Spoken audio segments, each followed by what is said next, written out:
হুয়াল্লাযী বা'আসা feel উম্মিয়িনা রাসূলাম মিনহুম ইয়াতলু আলাইহিম আয়াতিহি ওয়া ইউযাক্কিহিম ওয়া ইউআল্লিমুহুমুল কিতাবা ওয়াল হিকমা ওয়া ইন কানু মিন ক্বাবলু লাফি দালালিম মুবিন। আল্লাহু আকবার।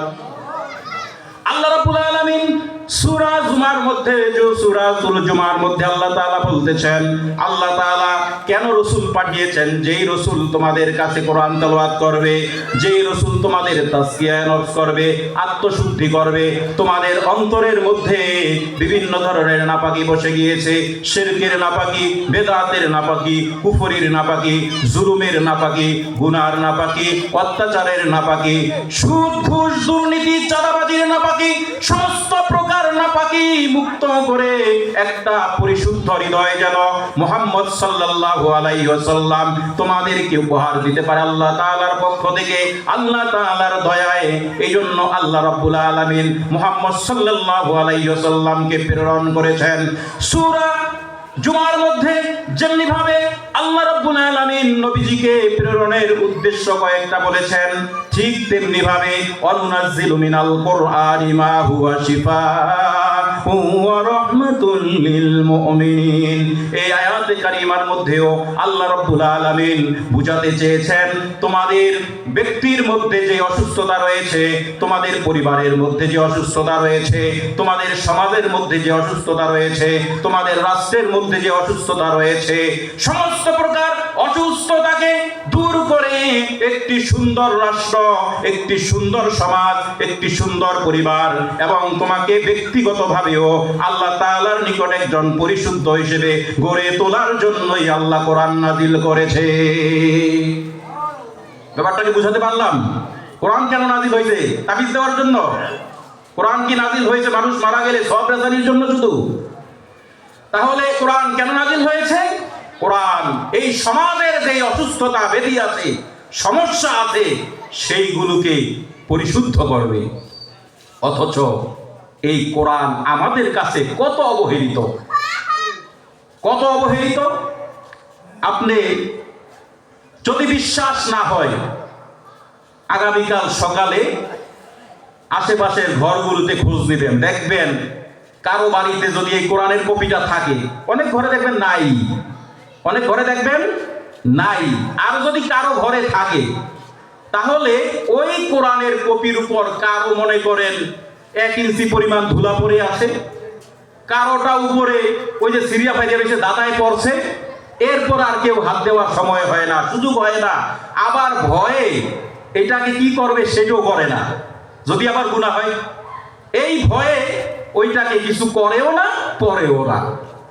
এই কোরআন তার বিরুদ্ধে আল্লাহর কাছে নালিশ করবে, করবে না?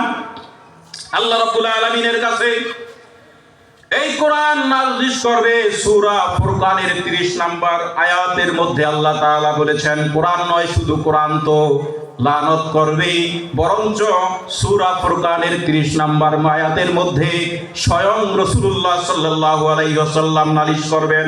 সেই কথা বলা হচ্ছে। আল্লাহ রাব্বুল আলামিন বলছেন, ওয়াকালার রাসূলু ইয়া রাব্বি ইন্না কওমি ইত্তাখাযু হাযাল কুরআনা মাহজুরা। যে রাসূল 63 বছরের জিন্দেগিতে কখনো নিজের জন্য চিন্তা করলেন না, নিজের পরিবারের জন্য চিন্তা করলেন না, পরিজনের জন্য চিন্তা করলেন না, হাসরের ময়দানেও নিজের জন্য চিন্তা করবেন? নিজের জন্য চিন্তা করবেন? নিজের জন্য চিন্তা করবেন না। যখন সমস্ত নবী রাসূল মানুষগুলো যখন ইয়া নাফসি বলবে, তখন আমাদের নবী কি বলবেন? ইয়া উম্মতি কি বলবেন? ইয়া উম্মতি, ইয়া উম্মতি, হায় আমার উম্মত, হায় আমার উম্মত। যেই নবী যতক্ষণ পর্যন্ত যারা পরিমাণ ঈমান আছে এমন কোন উম্মত, কিঞ্চিত পরিমাণ ঈমান আছে এমন কোন উম্মত জাহান্নামের অগ্নিতে জ্বলবে, আগুনে জ্বলবে, ওই কিঞ্চিত পরিমাণ ঈমানওয়ালা ওই উম্মতকে জান্নাতে না নেওয়ার আগ পর্যন্ত যেই নবী জান্নাতে যাবেন না, সেই নবী আল্লাহর কাছে কোরআনকে আপনার পরিত্যাগ করার কারণে আল্লাহ তাআলার কাছে নালিশ করবে। নবীজি বলবেন সূরা ফুরকানের 30 নম্বর আয়াত, ওয়াকালার রাসূল, স্বয়ং রাসূল বলবে, ইয়া রাব্বি, হে আমার প্রতিপালক, ইন্না কওমি ইত্তাখাযু, নিশ্চয় আমার জাতিরা হাযাল কুরআনা, এই কোরআনকে মাহজুরা, এই কোরআনকে তারা পরিত্যাজ্য হিসেবে, এই কোরআনকে তারা মুফাসসিরিন কেরাম ব্যাখ্যা করেছেন মাহজুরা আই মাতরুকা, একে তরক করেছে, একে কোনো বস্তুই মনে করে নাই, কোনো গুরুত্বপূর্ণ ইম্পর্টেন্ট কোনো জিনিসই এই কোরআনকে মনে করে নাই। স্বয়ং নবীজি সাল্লাল্লাহু আলাইহি ওয়াসাল্লাম যখন আল্লাহ তাআলার কাছে নালিশ করবেন, তখন অবস্থাটা কেমন হয়ে যাবে? এজন্য এই কোরআনকে আমাদের জীবনের অত্যন্ত গুরুত্বপূর্ণ ইম্পর্টেন্ট হিসেবে অবশ্যই নিতে হবে। আল্লাহ রাব্বুল আলামিন এই কোরআনকে নাযিল করেছেন, এই কোরআনের হক আমাদের আদায় করতে হবে। এই কোরআনের হক কিভাবে আদায় করা যাবে? এই জন্য বিভিন্ন মুহাদ্দিসিনে মুফাসসিরিনে কেরাম লিখেন যে এই কোরআনের কয়েকটা জিনিস অবশ্যই যদি পালন করা যায়, তাহলে কোরআনের হক কিছুটা আদায় করা যায়। এক নাম্বার হক হচ্ছে, আজকে শিখে যান এবং সেই মতো আমল করতে হবে, না হয় রাসূল কিন্তু আপনার বিরুদ্ধে বাদী হয়ে যাবে। এক নাম্বার হক হচ্ছে কোরআনের, এই কোরআনকে শুদ্ধভাবে, পরিশুদ্ধভাবে, বিশুদ্ধভাবে তেলাওয়াত জানতে হবে এই কোরআনের, এক নাম্বার। এখন এই এক নাম্বারটাই যদি খোঁজেন, আপনি খেয়াল করিয়া দেখেন আমাদের সমাজে কতজন ব্যক্তির কাছে এই কোরআনের পরিশুদ্ধ তেলাওয়াতের মতো যোগ্যতা আছে, আসেনি? তাহলে পরিত্যাগ করলাম নাকি করি নাই? পরিত্যাগ করা হয়েছে। দুই নাম্বার হক হচ্ছে, যখন পরিশুদ্ধ রূপে এই কোরআন তেলাওয়াত করতে শিখলাম, পারলাম, তখন এই হক হচ্ছে কোরআনের এর অনুবাদ, এর তাফসীর বুঝা, আল্লাহ পাক কি বলছেন এই জিনিসটা অনুবাদ শিখা, এটা হলো দুই নাম্বার হক কোরআনের। তিন নাম্বার হক হচ্ছে আল্লাহ তাআলা যেই আদেশগুলো করেছেন, নিষেধগুলো করেছেন, সেটা নিজের ভিতরে আমলে আনা, নিজে বাস্তবায়িত করা। চার নাম্বার হক হচ্ছে এইটাকে এবার মানুষের কাছে দাওয়াত দেওয়া, বাল্লিগু আন্নি ওয়ালাউ আয়া, আমার পক্ষ থেকে একটা আয়াত হলেও, তোমার কাছে একটা আয়াত জানা আছে, এটা পৌঁছে দাও মানুষের কাছে, তার উপর আমল করা। তাহলে কোরআনুল কারীমের হক কয়টা? 7টা, 5টা, 4টা, এই একের থেকে আরো বিভিন্ন বাড়ানো যায়, বিভিন্ন এর মধ্যে আসছে। তবে সংক্ষেপে সবচেয়ে মনে রাখার জন্য এবং একেবারে অতীব প্রয়োজনীয় কয়টা? 4টা। এক নাম্বার হলো কোরআন শুদ্ধভাবে তেলাওয়াত করতে জানা। 2 নাম্বার অনুবাদ, তাফসীর, প্রয়োজন মাফিক তাফসীর বুঝা। 3 নাম্বার হলো নিজে তখন আমল করা, যা শুনলাম, যা জানলাম, যা বুঝলাম, এবার আমল করা। 4 নাম্বার হলো এবার মানুষকেও আমি আমল করেছি, পাশাপাশি আমার পরিবার, আমার প্রতিবেশী, আমার সমাজ, আমার রাষ্ট্র, সবখানে এই কোরআনের আইন বাস্তবায়িত করার জন্য প্রচেষ্টা গ্রহণ করা।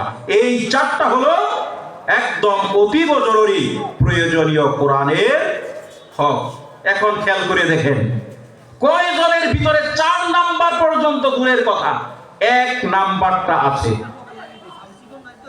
এজন্য কবি বলেছেন, दिन की सूरज डूब रही है हम लोगों के सामने, दिन की सूरज डूब रही है हम लोगों के सामने, रोज हशर में क्या जवाब है मुस्तफा के सामने।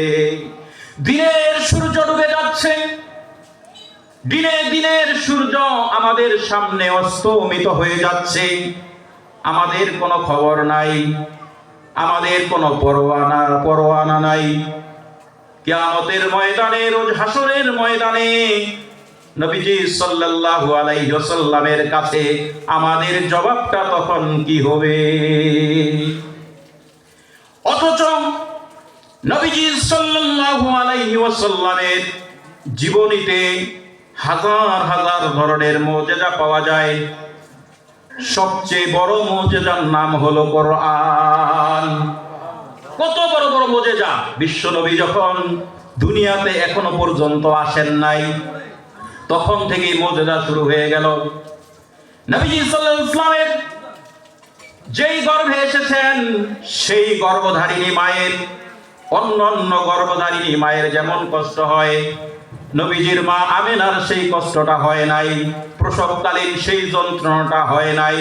যখন নবীজি দুনিয়াতে আসেন, তখন তৎকালীন সময়ের সবচেয়ে ক্ষমতাধর রাষ্ট্র পারস্যের 14টা গম্বুজ সঙ্গে সঙ্গে ধসে যায়।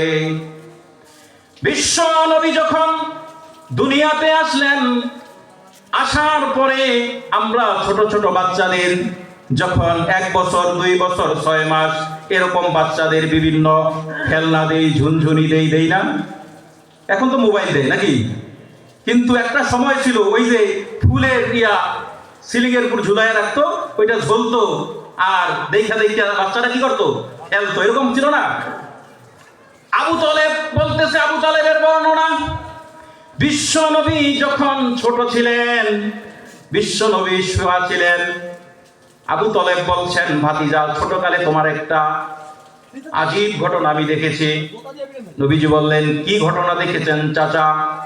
আবু তালেব বলছে, তুমি যখন শোয়া ছিলা, ছোট্ট মানুষ, কথা বলো না, তুমি যখন হাতটাকে এদিক করছো, আকাশের চাঁদটা এদিক হয়ে যাচ্ছে। তুমি যখন হাতটাকে ওদিক করছো, আকাশের চাঁদটা বাম দিকে চলে যাচ্ছে। নবীজি বললেন, চাচা, আল্লাহ রাব্বুল আলামিন, আল্লাহ তাআলার সৃষ্টি চাঁদকে আমার খেলনা বানিয়ে দিয়েছে। এত বড় মুজিজা নবীজি সাল্লাল্লাহু আলাইহি ওয়াসাল্লামের প্রকাশিত হয়েছিল। নবীজি সাল্লাল্লাহু আলাইহি ওয়াসাল্লামের দুধমা হালিমা যখন নবীজি সাল্লাল্লাহু আলাইহি ওয়াসাল্লামকে নিতে আসেন, যে উটে করে এসেছেন, দুর্বল উট ছিল, যাওয়ার সময় সেই উট নবীজিকে নিয়ে যখন যান, সবল হয়ে যায়। তার বাড়িতে যে উটগুলো ছিল, যেই বকরিগুলো ছিল, সেগুলো দুধ দিত না, সেগুলো দুধে পরিপূর্ণ হয়ে যায়। নবীজি সাল্লাল্লাহু আলাইহি ওয়াসাল্লামের থেকে এভাবে অসংখ্য অগণিত মুজিজা প্রকাশিত হলো। 12 বছর বয়স যখন নবীজির, বিশ্ব নবীজির চাচা আবু তালেবের তত্ত্বাবধানে লালিত পালিত হচ্ছেন, সেই আবু তালেব যখন সিরিয়া ব্যবসার উদ্দেশ্যে যাবেন, নবীজিকে বললেন, ভাতিজা, আমি তো সিরিয়া যাচ্ছি ব্যবসার জন্য। বিশ্ব নবী বললেন, চাচা, আপনি জানেন আমার মা নাই, আমার বাবা নাই, কার কাছে আমাকে রেখে যাচ্ছেন? নবীজি যখন এই কথা বললেন, চাচা আবু তালেব বললেন, ভাতিজা, তোমাকে আর রেখে যাব না, চলো আমার সাথে যাবে। নবীজি সাল্লাল্লাহু আলাইহি ওয়াসাল্লামকে নিয়ে যখন রওনা করলেন, বুসরা নামক স্থানে যখন গেলেন, সেখানে বিশ্ব নবীকে নিয়ে পুরা কাফেলা সেখানে অবস্থান গ্রহণ করলো। আগে তো এরকম গাড়ি ঘোড়া ছিল না, বিশাল জায়গা, তো মধ্যে একটা যাত্রা বিরতি করত, আপনারা না জানেন নিশ্চয়ই। তো সেই যাত্রা বিরতি যখন করেছে, ওইখানে একজন, ওই ধর্মের, আগের ধর্মের, খ্রিস্টীয় ধর্মের একজন ধর্মযাজক, পাদ্রী বলা হয়, সে ওখানে বসবাস করছে। তাও কেন করছে? কারণ সে পূর্ববর্তী ধর্মগ্রন্থের মধ্যে দেখেছে যে এখানে সর্বশেষ নবী এসে অবস্থান করবেন এই গাছের নিচে, এবং এই গাছের নিচে যখন তিনি বসবেন, তখন গাছগুলো তার সম্মানে নত হয়ে যাবে, সেজদায় পড়ে যাবে, চিৎকার করে বলেন সুবহানাল্লাহ। নবীজি সাল্লাল্লাহু আলাইহি ওয়াসাল্লাম সহ ওই কাফেলা যখন ওখানে পৌঁছলো, অবস্থান করছে, ওই গাছগুলো তখন নবীজির সম্মানে নত হয়ে যাচ্ছে, পড়ে যাচ্ছে। ওই বুহাইয়া রাহেব পাদ্রী এই ঘটনা যখন সে দেখলো, তখন সে বুঝে ফেললো, এই তো আমি সর্বশেষ নবীর সন্ধান পেয়ে গিয়েছি। বুহাইরিয়া পাদ্রী কাফেলার প্রধানকে ডাক দিলেন, বললেন, তোমাদের সকলকে আমি এক বেলা মেহমানদারি করাতে চাই। বিশ্বনবী জনাবে মুহাম্মদুর রাসূলুল্লাহ সাল্লাল্লাহু আলাইহি ওয়াসাল্লামের সাথে মূলত সে কথা বলতে চায়। সবাই মেহমানদারি গ্রহণ করলো। মেহমানদারি গ্রহণ করার পরে নবীজি সাল্লাল্লাহু আলাইহি ওয়াসাল্লামের খাওয়ার অবস্থা তিনি পরিলক্ষিত করছেন। কিভাবে নবী বসছেন, কিভাবে খাচ্ছেন। নবীজি সাল্লাল্লাহু আলাইহি ওয়াসাল্লামকে খাবারের পরে প্রশ্ন করলেন, আমি তোমাকে কিছু প্রশ্ন করতে চাই। লাত এবং উজ্জাতের নামে আমি তোমাকে কিছু প্রশ্ন করতে চাই। নবীজি বললেন, তুমি যদি লাত এবং উজ্জাতের নামে কসম করো, আমাকে প্রশ্ন করো, সেই প্রশ্নের জবাব আমি তোমাকে দেব না। আমাকে মহান আল্লাহ রাব্বুল আলামিনের নামে তোমাকে প্রশ্ন করতে যদি করো, তাহলে আমি সেই প্রশ্নের জবাব দেব। বুহাইরিয়া পাদ্রী কিন্তু এটা তার পরীক্ষা নিচ্ছেন, আসলেই তিনি শেষ নবী কিনা। নবীজি সাল্লাল্লাহু আলাইহি ওয়াসাল্লামের কাছে প্রশ্ন করলেন, তোমার বাবাকে, তোমার বাবা কোথায়? এই প্রশ্ন যখন করলেন, নবীজির চোখ থেকে দরদর করে পানি ঝরে গেল। বাবার কথা মনে পড়ে গেল, মায়ের কথা মনে পড়ে গেল। নবীজি সাল্লাল্লাহু আলাইহি ওয়াসাল্লাম বারবার তার চাচা আবু তলেবের দিকে তাকায়। আবু তলেবের দিকে যখন তাকায়, আবু তলেব বলতেছে, আনা আবুহু, আমি হইলাম এই বালকের পিতা। বুহাইরিয়া পাদ্রী বলছে, না না, তুমি তার পিতা হতে পারো না, কারণ এই বালকের পিতা জীবিত থাকার কথা নয়। পূর্ববর্তী গ্রন্থের মধ্যে লিপিবদ্ধ হয়েছে এই বালক পৃথিবীতে এতিম হবেন। সব মিলে যাচ্ছে না? এরপরে যখন বুহাইরিয়া পাদ্রী যখন দেখলেন, এরপর আবু তলেব স্বীকার করলেন যে হ্যাঁ আমি তার চাচা, তখন আবু তলেবকে পরামর্শ দিলেন বুহাইরিয়া পাদ্রী যে তুমি তাকে নিয়ে আর সামনে এগিয়ে যেও না, কারণ তার ভিতরে আমি যেই মুজিজা দেখেছি, বৃক্ষগুলো যেমনি ভাবে তার জন্য ঝুঁকে যাচ্ছে, আকাশে মেঘমালাগুলো যেমনি ভাবে তাকে রোদ থেকে ছায়া দান করছে, এবং তার খাবার, তার চরিত্র এবং তার পারিবারিক স্ট্যাটাস সবগুলো যেমনি ভাবে পিছনের পূর্ববর্তী কিতাবের মধ্যে লিপিবদ্ধ আছে, সেভাবে পাওয়া যাচ্ছে। সুতরাং সেই হলো শেষ নবী, তুমি তাকে নিয়ে চলে যাও। এভাবে হাজার হাজার মুজিজা বিশ্ব নবী জনাবে মুহাম্মদুর রাসূলুল্লাহ সাল্লাল্লাহু আলাইহি ওয়াসাল্লামের থেকে প্রকাশ পেয়েছে। যতগুলো মুজিজা বিশ্ব নবীর থেকে প্রকাশ পেয়েছে, সবচেয়ে বড় মুজিজার নাম হলো কোরআন।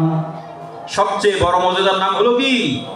কোরআন। কিন্তু এই কোরআনের, আমাদের কাছে কোরআনের কোনো মূল্য নাই। সকালবেলা মক্তব পড়াইতে আমরা পাঠাতে পারি না। কেন পারি না? কারণ 9টা বাজে স্কুলে যেতে হবে। স্কুলে যেতে হলে এখন 8টা বাজে থেকে প্রস্তুতি নিতে হয়, প্রাইভেট আছে, এই জন্য আমরা মক্তবে পাঠাতে পারি না। তাহলে গুরুত্ব কি আমরা কোরআনকে দিলাম, নাকি আমরা অন্য কিছুকে দিলাম? অন্য কিছুকে দিলাম। এখন এই যে অন্য কিছুকে দিলাম, কেন দিলাম? কারণ এই কোরআনটা শিখে আমি দুনিয়াতে ততটা লাভবান হব না যতটা লাভবান হব অন্য শিক্ষায় শিক্ষিত হলে, ঠিক কিনা? বিষয়টা তো এরকম। এখন আসেন, খুব সূক্ষ্মভাবে ব্যাপারটা খেয়াল করেন। এই যে আমরা দোয়া করি না আল্লাহর কাছে, রব্বানা আতিনা ফিদ দুনিয়া হাসানা ওয়া ফিল আখিরাতি হাসানা ওয়া কিনা আযাবান নার। কি বলি দোয়ার মধ্যে? হে আমার প্রতিপালক, আমাদের ইহজগতে শান্তি দাও, পারলৌকিক মুক্তি দাও। ইহ জগতের শান্তি আর পারলৌকিক মুক্তি কিভাবে আসবে সেই ব্যবস্থাপনা আমরা করলাম না, কিন্তু আল্লাহর কাছে দোয়া করলাম, আল্লাহ ইহজগতে শান্তি দাও আর পারলৌকিক শান্তিও দাও। এই কোরআনকে আমরা শিখাই না, শিখি না, শিখার জন্য গুরুত্ব দেই না, কারণ এই কোরআনটাকে আমরা শুধুমাত্র পারলৌকিক শান্তির ব্যবস্থাপনা রেখেছি, ইহলৌকিক শান্তি আসবে সেই ব্যবস্থায় রাখি নাই। এই জন্য পরকাল হইল বাকি, আর আমরা দুনিয়ায় সব কাজে বাকির নাম মনে করি ফাঁকি, কারণ মানুষকে আমরা ফাঁকি দেই, সব কাজে মানুষকে আমরা ফাঁকি দেই। এখন আমাদের বিশ্বাস হয়েছে কিয়ামতের দিনও হয়তো বা আমরা মনে হয় পেয়ে যাব ফাঁকি। এরকম হয়ে গেছে আমাদের, নাউজুবিল্লাহ বলবেন না? এরকম হয়ে গেছে না বিষয়টা? না হয় যদি পরকাল যদি বিশ্বাস হতো, পরকালকে যদি আমরা বিশ্বাস করতাম, তাহলে তো কোরআনকে আমাদের অবশ্যই গুরুত্ব দিতে হতো।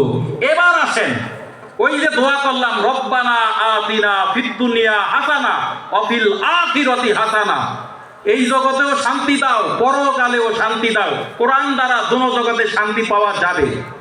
কিভাবে জানেন? এই কোরআন হবে আমাদের সংবিধান। যদি এই কোরআন আমাদের সংবিধান হয়, আমাদের ভার্সিটিগুলোর মধ্যে 16 থেকে 18টা অনার্সের সাবজেক্ট পড়ানো হয়। এই কোরআন, এখানে ফিজিক্স আছে, ফিলোসফি আছে, এই কোরআনের মধ্যে ম্যাথ আছে, এই কোরআনের মধ্যে অর্থনীতি আছে, এই কোরআনের মধ্যে রাষ্ট্রনীতি আছে, এই কোরআনের মধ্যে সমাজনীতি আছে, এই কোরআনের মধ্যে সব কিছু আছে। এইটা যদি ভার্সিটির মধ্যে পড়ানো হয়, এটা যদি সংসদে এই দ্বারা আইন চলে, তাহলে প্রত্যেকটা মানুষ তখন ওই কার্ল মার্কসের নীতিকে অনুসরণ না করে, সেগুলোর উপর পিএইচডি মাস্টার্স না করে, তখন কোরআনের উপর মাস্টার্স করবে। কোরআনে অর্থনীতি আছে, সেই অর্থনীতিকে গবেষণা করে খুঁজে খুঁজে বের করে ভার্সিটির অনার্সের একটা সাবজেক্ট হবে কোরআনের অর্থনীতি। ভার্সিটির মধ্যে ফিলোসফি আছে, মানুষ তখন তথাকথিত জগৎ দার্শনিকদের দর্শন না খুঁজে কোরআনের দর্শন নিয়ে গবেষণা করবে, এবং এই দর্শন নিয়ে যখন গবেষণা করবে, মানুষ তখন এর জন্য ভার্সিটির একজন শিক্ষকের বেতন যখন 40,000, 50,000, 70,000 টাকা হয়, এই কোরআনের যে শিক্ষক হবেন তার বেতনও যখন 70,000 টাকা হবে, মসজিদের ইমামের বেতন যখন 50,000 টাকা হবে, তখন মানুষ আর কার্ল মার্কস, লেনিন আর এই সমস্ত তন্ত্রমন্ত্র শিক্ষা না করে তখন এই কোরআনের শিক্ষায় শিক্ষিত হওয়ার জন্য লাইন ধরে পড়ে যাবে।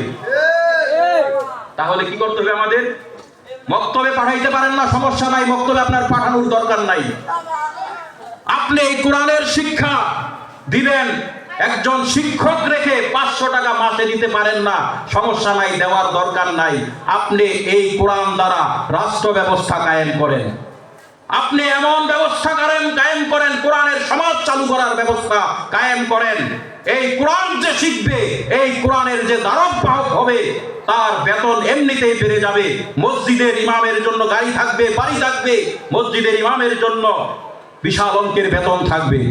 ভার্সিটিতে এই কোরআনকে নিয়ে গবেষণা করা হবে, এই কোরআনের শিক্ষক থাকবে, এই কোরআনের শিক্ষকের বেতন বেড়ে যাবে। শিক্ষা গ্রহণ করার জন্য যেমনি ভাবে পাঠান, ঠিক তেমনি ভাবে ওইটা বাদ দিয়ে তখন কোরআনের শিক্ষা নেওয়ার জন্য পাঠাবেন। তখনই কেবল আপনি যখন বলবেন রব্বানা আতিনা ফিদ দুনিয়া হাসানা ওয়া ফিল আখিরাতি হাসানা, আল্লাহ দুনিয়ায়ও হাসানা দাও, আখিরাতেও হাসানা দাও, তখন দুনিয়ায়ও হাসানা পাইবেন। কোরআন শিখবেন, আপনার জন্য গাড়ি হয়ে যাবে। কোরআন শিখবেন, আপনার জন্য বাড়ি হয়ে যাবে। কোরআন শিখবেন, আপনি ইউনু হয়ে যাবেন। কোরআন শিখবেন, আপনি ডিসি হয়ে যাবেন। কোরআন শিখবেন, আপনি এসপি হয়ে যাবেন। কোরআন শিখবেন, আপনি সংসদ সদস্য হয়ে যাবেন। কোরআন শিখবেন, আপনি প্রধানমন্ত্রী হয়ে যাবেন। তখন কোরআন মানুষ শিখবে কি শিখবে না? শিখবে কি শিখবে না? এমনি শিখবে। শিখবে না মানে তখন আর বলা লাগবে না।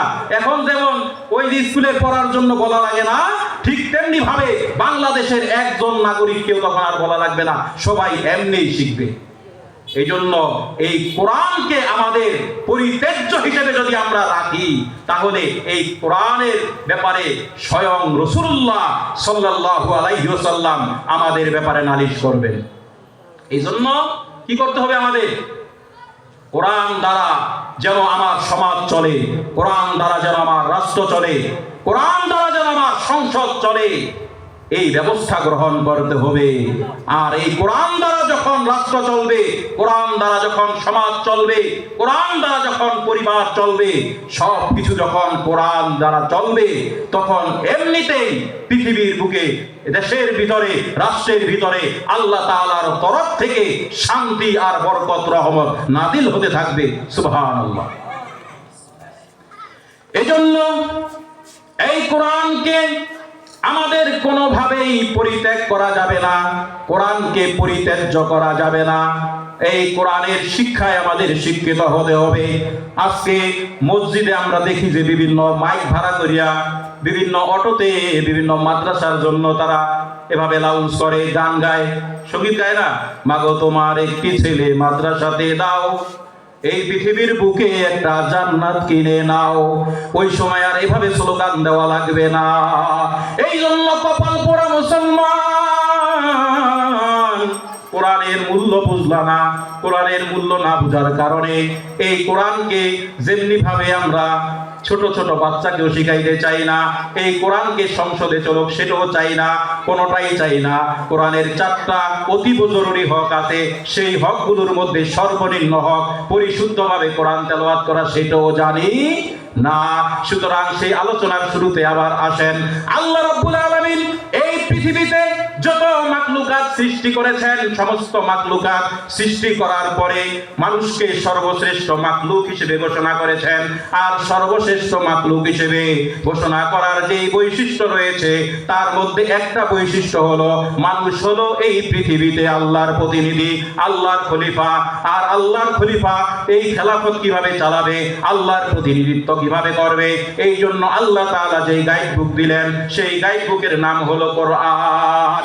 সুতরাং এই গাইড বুক দিলেন, গাইড বুককে যদি আমরা গ্রহণ না করি, আল্লাহর প্রতিনিধিত্ব করতে পারবো না।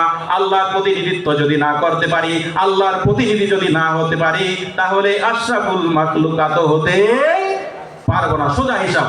এখন আপনার চোখ আছে, কান আছে, দেখতে মানুষের মতো, খান মানুষের মতো, মানুষের সমাজে বসেন, সবকিছুই মানুষের মতো, কিন্তু আপনি মানুষ না, নকল। আপনি কি নকল? নকল মানুষ। যেমন মনে করেন একজন পুলিশের পোশাক আশাক সবকিছু পরিধান করলো, সবকিছু পুলিশের ইউনিফর্ম যা কিছু আছে সব করলো, কিন্তু সরকারি যেই রেজিস্টার আছে সেখানে তার পুলিশের নাম নাই, পুলিশের যেই দপ্তর আছে সেই দপ্তরে তার নাম নাই, পুলিশের ট্রেনিং নাই। এই লোকটা যদি পোশাক পরিধান করে, পুলিশের ইউনিফর্ম পরিধান করে সে ঘোরাফেরা করে, সে কি আসলে পুলিশ না নকল পুলিশ? নকল পুলিশ। ঠিক তেমনি ভাবে আমাদেরকে আশরাফুল মাখলুকাত হিসেবে যদি আমরা নিজেদেরকে পরিচয় দিতে চাই, সৃষ্টির শ্রেষ্ঠ জীব হিসেবে আমরা যদি নিজেকে উপস্থাপন করতে চাই, তাহলে অবশ্যই অবশ্যই আমাদেরকে আল্লাহ তাআলা যেই বৈশিষ্ট্যের কারণে আমাদেরকে আশরাফুল মাখলুকাত বলেছেন, সেই মাখলুকাতের, আশরাফুল মাখলুকাতের সিফাতগুলোকে, গুণগুলোকে আমাদের ভিতরে আনতে হবে। এটা যদি পারি তাহলে আমরা আশরাফুল মাখলুকাত। আল্লাহ তাআলা আমাদেরকে বুঝার, কোরআনের সমাজ গঠন করার, ব্যক্তি গঠন করার, পরিবার গঠন করার তৌফিক দান করুন। আমিন। ওয়া আখিরি দাওয়ানা আনিল হামদুলিল্লাহি রাব্বিল আলামিন।